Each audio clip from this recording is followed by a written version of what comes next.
চলো বন্ধুরা, তোমাদের সঙ্গে শেয়ার করব আজকে কিভাবে আমি সবজি দিয়ে খিচুড়ি তৈরি করলাম। তো এই খিচুড়িটা একদম শর্টকাট, তোমরা বাড়িতে বানিয়ে খেতে পারবে, গরম গরম খেতে খুবই ভালো লাগে। তো শুরু করা যাক আজকের ভিডিও। তার আগে বন্ধুরা, তোমরা যে যেখান থেকে আমার ভিডিওটা দেখছো, বড়দেরকে জানাই প্রণাম, ছোটোদেরকে জানাই অনেক অনেক ভালোবাসা। তো প্লিজ বন্ধুরা একটা লাইক করে ভিডিওটা দেখা শুরু করে দিও। তো দেখতে পাচ্ছ আমি চাল আর ডালটা ধুয়ে পরিষ্কার করে রেখে দিয়েছি, আর ওইদিকে আমি গরম জল বসিয়ে দিয়েছি। আর এখানে দেখো পাঁপড় নিয়ে এসেছি। আজকে হবে পাঁপড় আর খিচুড়ি ঘন্ট। তো ঘন্টটা আমি আগেই করে নিয়েছিলাম। তো দেখো সবার আগে আমি পাঁপড়টা ভেজে নিচ্ছি, ততক্ষণে ওখানে জলটা গরম হয়ে যাক। তো যেহেতু এই কড়াইয়ে আমি খিচুড়িটা করব, মানে খিচুড়ির মেন কাজটা এই কড়াইয়ে করব, তাই জন্য আমি আগেই পাঁপড়টা ভেজে নিচ্ছি। তো আমি জানি তোমরা অনেকে এর থেকে ভালো করে খিচুড়ি বানিয়ে খাও। তো আমি সিম্পলভাবে কী করে খিচুড়ি তৈরি করি সেটাই তোমাদের সঙ্গে শেয়ার করব। তো দেখো সবার প্রথমে আমি দিয়ে দিলাম 3টে শুকনো লঙ্কা। আজকে বাড়িতে যা আছে তা দিয়ে আমি খিচুড়িটা করব। আর দিয়ে দিলাম 2টো তেজপাতা, দিয়ে দিলাম একটুখানি 5 ফোড়ন। আর এখন আমি দিয়ে দেব যেই চালটা আমি ধুয়ে পরিষ্কার করে রেখেছি, চাল আর ডাল, সেটা। তো এখন ভালো করে একটু আমি এটাকে ভেজে নেব। তো এখানে দেখতে পাচ্ছ আমি আলু কেটে নিয়েছি, আমি খিচুড়িতে আলুটা দিয়ে দেবো। আলুটা সবাই খেতে খুব ভালোবাসে। এর মধ্যে অনেকে অনেক রকম সবজি দিয়ে দেয়, আমি বেশি কিছু সবজি দেবো না, শুধু দিয়ে দেবো এর মধ্যে আমি আলুটা।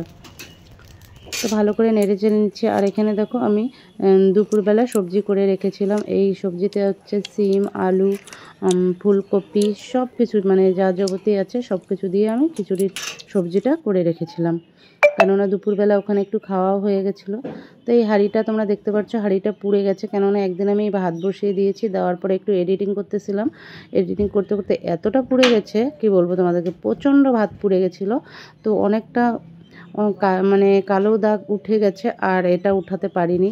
তো দেখতে পাচ্ছ চাল ডালটা আমার ভাজা হয়ে গেছে। তো এর গরম জলের মধ্যে আমি চাল ডালটা দিয়ে দিলাম। আর এখন আমি দিয়ে দিচ্ছি লবণ, স্বাদ মতো যতটুকু লবণ লাগে, লবণ, হলুদ দিয়ে দিলাম। দিয়ে এখন ভালো করে আমি নাড়াচাড়া করে নিচ্ছি।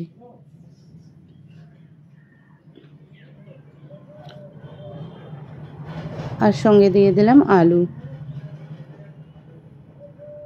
গরম গরম এরকম করে হালকা করে খিচুড়ি বানিয়ে খাবে, সত্যি ভালো লাগে খেতে।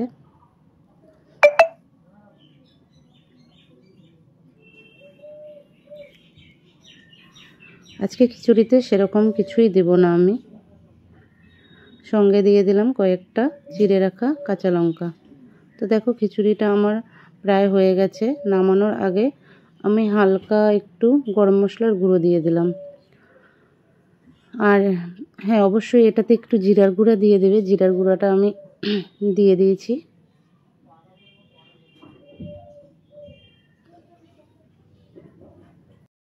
তো বন্ধুরা, এই ভিডিওটা আমি করেছি অনেক দিন আগেই। তো আমি সত্যি কথা বলতে এডিট করার একদমই সময় পাইনি।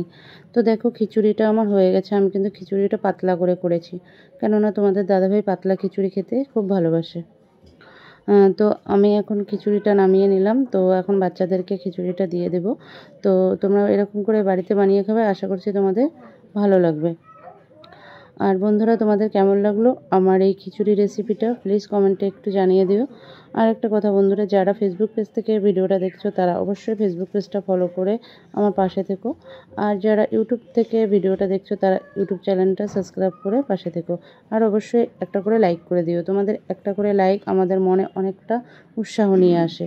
তো চলো, আমার ছেলে খেতে বসে পড়েছে। ছেলে তো খেয়ে বলছে ওর খুব ভালো লেগেছে। তো সঙ্গে ওকে পাঁপড় দিয়েছি আমি।